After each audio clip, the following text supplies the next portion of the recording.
সুপ্রিয় শিক্ষার্থীরা আসসালামু আলাইকুম। আজকে আলোচনা করব উচ্চতর গণিতের অধ্যায় 8 এর বেসিক নিয়ে। দেখো, ত্রিকোণমিতি। ত্রিকোণমিতি হচ্ছে তিনটি কোণ। ত্রিকোণ, তিনটি কোণ অর্থাৎ তিনটি কোণ। ত্রিকোণ মানে হচ্ছে তিনটি কোণ, মিতি মানে হচ্ছে পরিমাপ। ত্রিকোণমিতি এই শাখা, ত্রিকোণমিতিতে দুইটা শাখা, একটা হচ্ছে সমতলীয় ত্রিকোণমিতি আর একটা হচ্ছে কি গোলকীয় ত্রিকোণমিতি। এবার জ্যামিতিক কোণ, যেহেতু আমরা কোণ নিয়ে আলোচনা করবো এই জন্য জ্যামিতিক কোণের বর্ণনাটা একটু দিই। সেটা হচ্ছে জ্যামিতিতে কোণের ধারণা সীমাবদ্ধ, অর্থাৎ জ্যামিতিক ধারণায় কোণ সর্বদাই ধনাত্মক। জ্যামিতিক ধারণায় তাহলে কোণ সর্বদাই কি ধনাত্মক। এর মান 360 থেকে 0 ডিগ্রি থেকে 360 ডিগ্রির মধ্যে সীমাবদ্ধ জ্যামিতিক কোণে। ত্রিকোণমিতিক কোণটাতে আসো। ত্রিকোণমিতিক কোণ, ত্রিকোণমিতিতে কোণের উৎপত্তি একটি রশ্মির ঘূর্ণায়নের ফলে।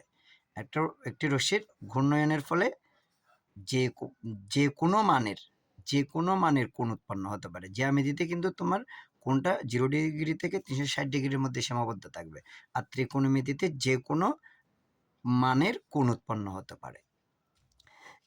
ত্রিকোণমিতিক কোণ দুই প্রকার প্রধানত। একটা হচ্ছে ধনাত্মক কোণ। এই যে ধনাত্মক কোণ হচ্ছে ঘড়ির কাঁটার বিপরীত দিকে যদি ঘুরে, এক্স অক্ষ ওয়াই অক্ষ, এই যেটার ঘড়ির কাঁটার বিপরীত দিকে যদি ঘুরে তাহলে সেটা হচ্ছে ধনাত্মক কোণ। আর ঋণাত্মক কোণ হচ্ছে যদি ঘড়ির কাঁটার দিকে ঘুরে তাহলে সেটা হচ্ছে ঋণাত্মক কোণ।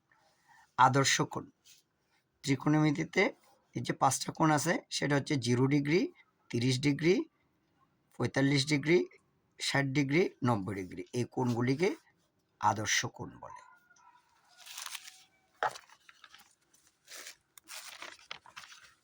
দেখো, এক্স ওয়াই সমতলে, এই যে এক্স ওয়াই সমতলে এক জোড়া সরলরেখা, এক্স ওয়াই সমতলে এক জোড়া সরলরেখা এক্স ও এক্স প্রাইম, ওয়াই ও ওয়াই প্রাইম পরস্পর সমকোণে। এই যে পরস্পর যদি লম্বভাবে হয়, সমকোণে ও বিন্দুতে ছেদ করায় যে চারটিকে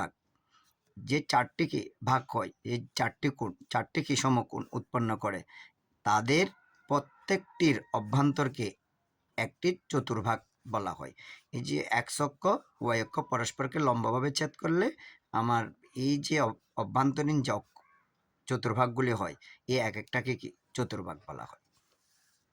যেমন দেখো, এক্স ও ওয়াই হচ্ছে প্রথম চতুর্ভাগ, ওয়াই ও ওয়াই প্রাইম দ্বিতীয় চতুর্ভাগ, এক্স প্রাইম ও ওয়াই প্রাইম হচ্ছে তৃতীয় চতুর্ভাগ, এক্স ও ওয়াই প্রাইম হচ্ছে চতুর্থ চতুর্ভাগ। কোণ পরিমাপের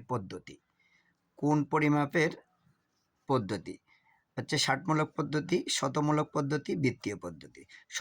শতমূলক পদ্ধতিটা এখন আর তেমন ব্যবহার হয় না। আমি পরবর্তীতে ষাটমূলক পদ্ধতি এবং বৃত্তীয় পদ্ধতি নিয়ে আলোচনা করব।